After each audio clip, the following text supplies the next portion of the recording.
Salut à toi, j'espère que tu vas bien. Tu as certainement déjà entendu parler de l'enfer, c'est les autres. Et bien dans cette vidéo, on va parler de la profondeur de ce qui se cache derrière cette phrase et surtout comment réaliser que nous sommes qu'un, unifié en Dieu. C'est parti. Bienvenue à toi, merci d'être là. Aujourd'hui, on va continuer sur notre lancée. Dans les vidéos précédentes, on a parlé à quel point tu es saint. On a parlé de ta sainteté. On a parlé du fait que tu peux étendre ta sainteté à tout ce que tu vois autour de toi. Donc aujourd'hui, on va voir comment on peut surmonter le plus grand challenge de cette vie. Comment aborder tout ce concept avec les autres. Avant d'entrer dans le sujet, évidemment, si tu ne t'es pas encore abonné, fais-le dès maintenant, je t'invite. Un petit like sur la vidéo, merci. Un commentaire si tu as des questions, un encouragement. Si tu as envie de partager une réflexion, n'hésite pas. Si tu as envie de communiquer avec moi de manière un peu plus profonde, plus privée, tu peux le faire en prenant le mail qui est dans la description. Et si tu as envie de faire un don, comme d'habitude, tu es la bienvenue, tu es le bienvenu. Ce que tu veux, ce que tu peux, 10, 20, 30 euros, ce que tu veux. Et bien sûr, c'est apprécié et le lien, comme d'hab, sous la description. Dans la description, voilà. Donc, maintenant, ce thème, gros challenge, les autres. Tu dois étendre ta sainteté aux autres. Pouvoir voir les autres avec ta sainteté. Ça, c'est le plus gros challenge. Je pense que dans notre vie, notre relation aux autres, c'est souvent le plus dur. Je le dis souvent, moi, quand j'étais plus jeune, dans mon quotidien, je disais toujours, moi, je suis heureux. Par contre, avec les autres, c'est compliqué. Ça a toujours été beaucoup plus compliqué de sentir mon bonheur quand j'étais entouré des autres. Et avec le temps, j'ai compris que finalement, c'était par les autres, avec ce rapport-là, que ma libération, en fait, pouvait réellement se faire. Donc aujourd'hui, on parle évidemment de ça. Donc il faut que tu saches que dans la leçon donc numéro 36, c'est ça? Que je ne dise pas de bêtises, non, 37 je crois. Je ne sais plus. Je crois que c'est la leçon 37. Oui, c'est ça, la leçon 37 du courant miracle. Elle te dit quoi? Entre autres, elle te dit que pour bénir, tu n'as pas besoin de faire quoi que ce soit, mais juste poser ta sainteté sur les choses que tu vois. Et ça, c'est un point qui est très, très important à comprendre. Ce qui va créer du changement dans ta vie, dans ta libération, dans la libération du monde, dans la libération des autres, ce n'est pas ce que tu fais, c'est ce que tu perçois. Tu dois percevoir sans jugement. Très, très difficile. Percevoir les choses et les autres sans jugement. Et juste y mettre ta sainteté. On aurait tendance, par exemple, à vouloir aider les autres, à vouloir changer les autres, se dire « mais cette personne ne va pas bien, il faut que je l'aide. Cette personne est dans le mauvais chemin, il faut que je la mette dans le droit chemin.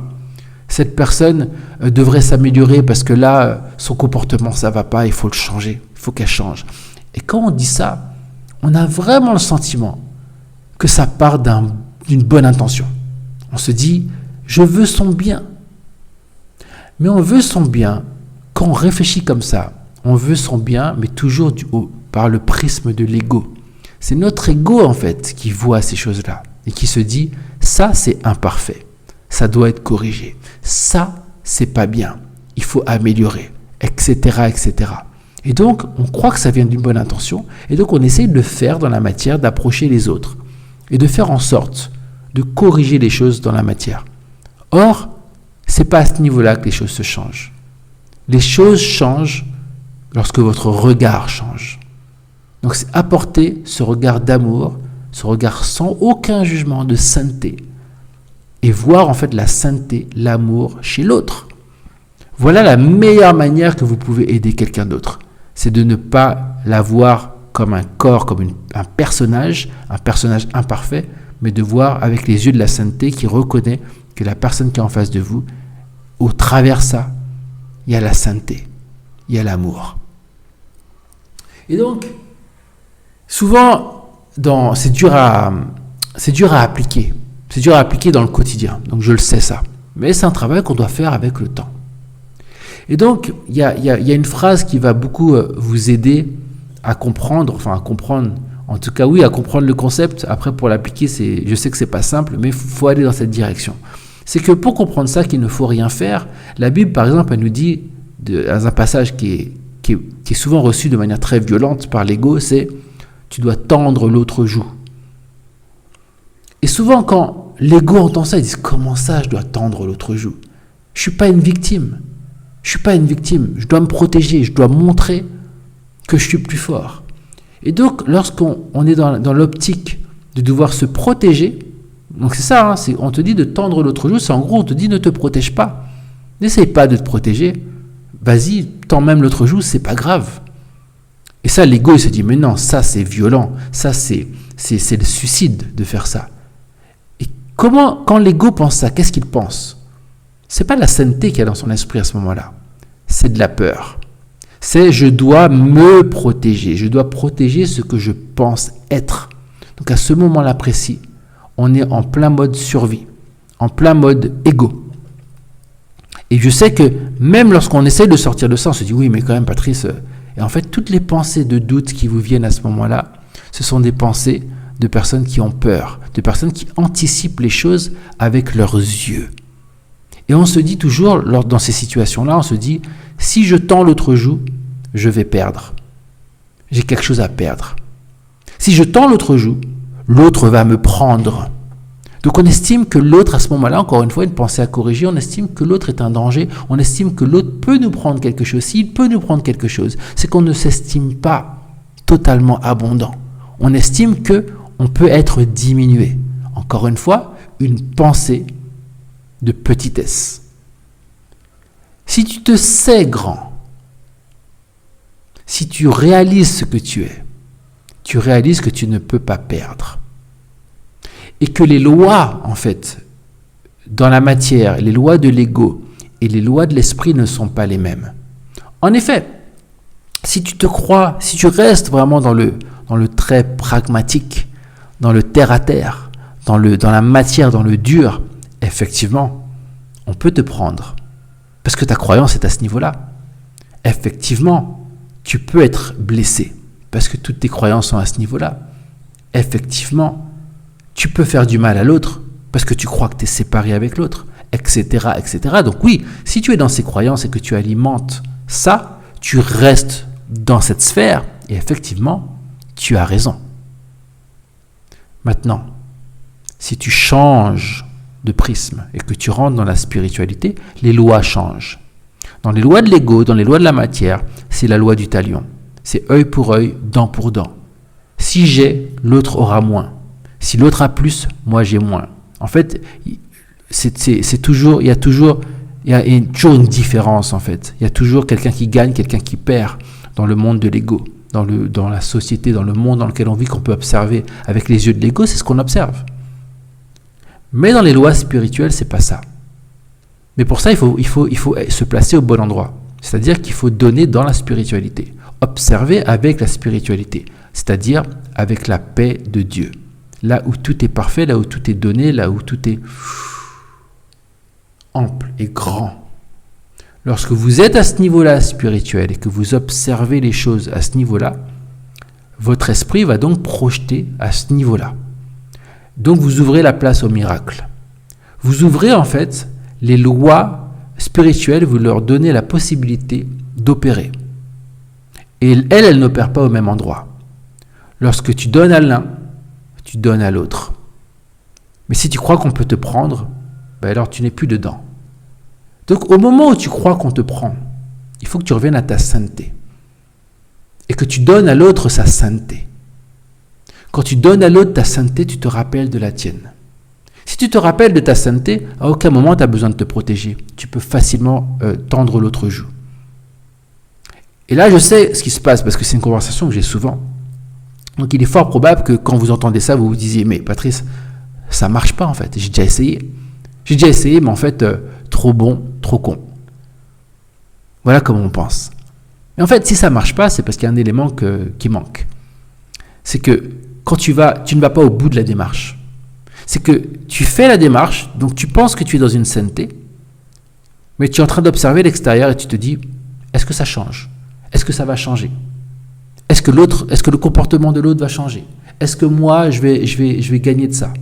En fait, tout ce que tu observes, c'est avec les yeux de l'ego. C'est normal que tu dises que ça ne marche pas. Parce que tu le fais, mais en attendant quelque chose. Tu attends quelque chose de ce monde. Tu attends un changement dans ce que tu observes. Donc à ce moment-là, tu ne regardes plus avec la sainteté, tu regardes avec l'ego. Donc forcément, ça ne marche pas. Donc en fait, quand tu fais ça, il faut rester dans la foi. Parce que l'ego va vérifier les résultats en regardant. Il va dire, tu vois, ça ne fonctionne pas en fait. Mais si tu cherches un fonctionnement, tu veux un résultat, c'est que tu n'es pas dans la pensée de Dieu, parce que Dieu ne cherche pas de résultat, il est le résultat. Donc si tu cherches un résultat, tu es encore dans l'ego.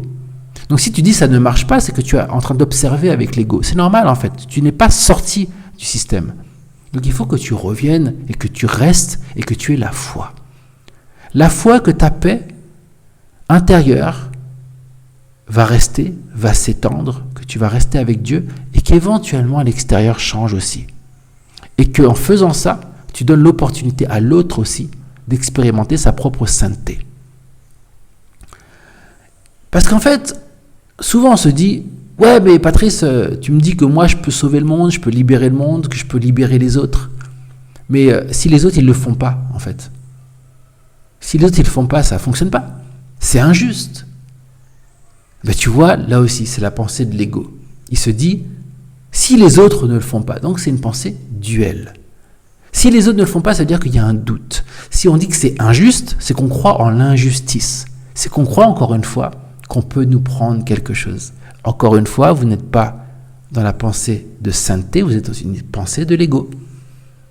Donc toutes ces pensées vous empêchent de faire la démarche, d'avoir la foi, de faire la démarche, de tendre l'autre joue, avec un esprit en paix, avec un esprit qui est dans sa sainteté.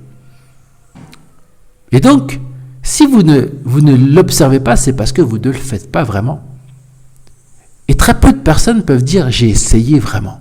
Et ceux qui ont essayé, ils ne peuvent que témoigner que c'est vrai. Et si vous témoignez le contraire, c'est que vous observez mal. Et que justement, vous avez quelque chose à corriger dans votre perception. Mais éventuellement, sachez que la paix que vous cultivez, que la sainteté que vous cultivez, doit être communiquée. Pourquoi? Parce que les esprits sont joints. On pense en dualité, on pense il y a les autres. Et en fait, tant qu'on pense comme ça, qui est-ce qui communique? C'est les égos qui communiquent avec les autres égos. À partir du moment où on se connecte à notre sainteté et qu'on revoit l'autre avec notre sainteté, on communique avec l'autre par l'esprit parce qu'on est dans la vérité de l'esprit. Et donc là, les esprits communiquent, les esprits sont joints.